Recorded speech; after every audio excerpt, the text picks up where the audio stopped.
സഭയിൽ രൂക്ഷമായിട്ടുള്ള വാദപ്രതിവാദങ്ങളാണ് നടക്കുന്നത്. നെന്മാറ സംഭവവുമായി ബന്ധപ്പെട്ട് പോലീസിന്റെ വീഴ്ച ഉയർത്തിയാണ് പ്രതിപക്ഷം അടിയന്തര പ്രമേയം കൊണ്ടുവന്നത്. മുഖ്യമന്ത്രി അതേസമയം പ്രതിപക്ഷം കൊണ്ടുവന്ന അടിയന്തര പ്രമേയത്തെ മദ്യത്തിന്റെ പൂർണ്ണമായ ലഹരിയിലായിരുന്നു സാർ. ഗുണ്ടകളും പോലീസും തമ്മിലുള്ള ബന്ധം ഇവിടെ ശക്തമായിട്ട് തുടരുകയാണ് സാർ.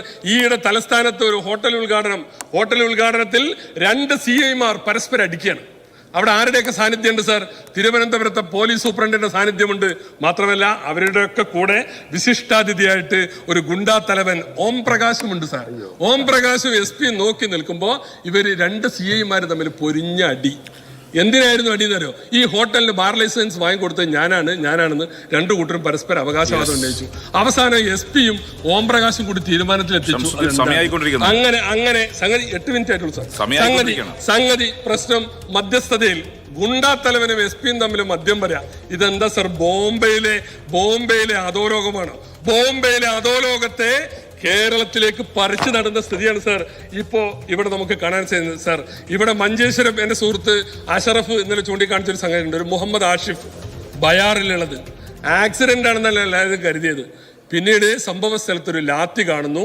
ഇപ്പം അത് ഒരു കൊലപാതകത്തിന്റെ അന്വേഷണത്തിലേക്ക് പോവുകയാണ് സാർ. നമ്മുടെ പോലീസ് എത്രമാത്രം ക്രിമിനൽ വൽക്കരിക്കപ്പെട്ടിരിക്കുന്നു, എത്രമാത്രം ഗുണ്ടകളുമായി ബന്ധം സ്ഥാപിച്ചിരിക്കുന്നു എന്നാണ് സാർ ഇതൊക്കെ തെളിയിക്കുന്നത്. തമ്മനം ഫൈസലിന്റെ കഥ ഞാനിപ്പോൾ ആവർത്തിക്കുന്നില്ല. മുമ്പ് നമ്മളിവിടെ പറഞ്ഞതാണ്. ലഹരി പാർട്ടി നടത്തുന്നു. പോലീസ് പോയി നോക്കിയപ്പോൾ ലഹരി പാർട്ടിയിലെ മുഖ്യാതിഥി DYSP ആണ് സാർ.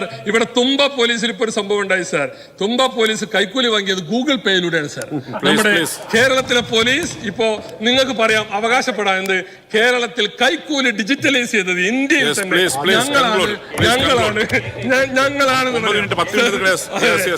കൈക്കൂലിയായിട്ട് മാറാണ് സാർ. ഇങ്ങനെ അതുപോലെ തന്നെ സാർ ഇന്നലെ ഇവിടെ വിശദീകരിച്ച ലഹരിക്കടിമപ്പെട്ട് നമ്മുടെ നാട്ടിലെ ചെറുപ്പക്കാർ ചെയ്തു കൂട്ടുന്നത് സാർ, ഇതൊക്കെ തടയാൻ നമുക്ക് ഉത്തരവാദിത്തമുണ്ട് സാർ. എത്ര മക്കളാണ് നൊന്തുപെറ്റ അമ്മമാരെ ക്രൂരമായി കൊലപ്പെടുത്തുന്നത്?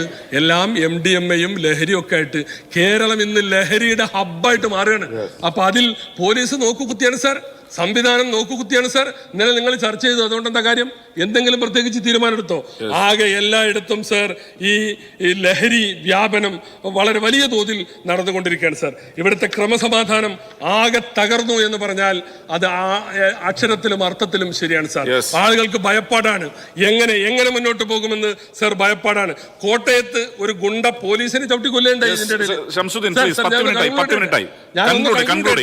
കോട്ടയത്ത് ഒരു പോലീസ് ഓഫീസർമാർ എങ്ങനെ, നല്ല പോലീസ് ഓഫീസർമാരുണ്ടല്ലോ ഈ കൂട്ടത്തിൽ, അവരെങ്ങനെ ജോലി ചെയ്യും?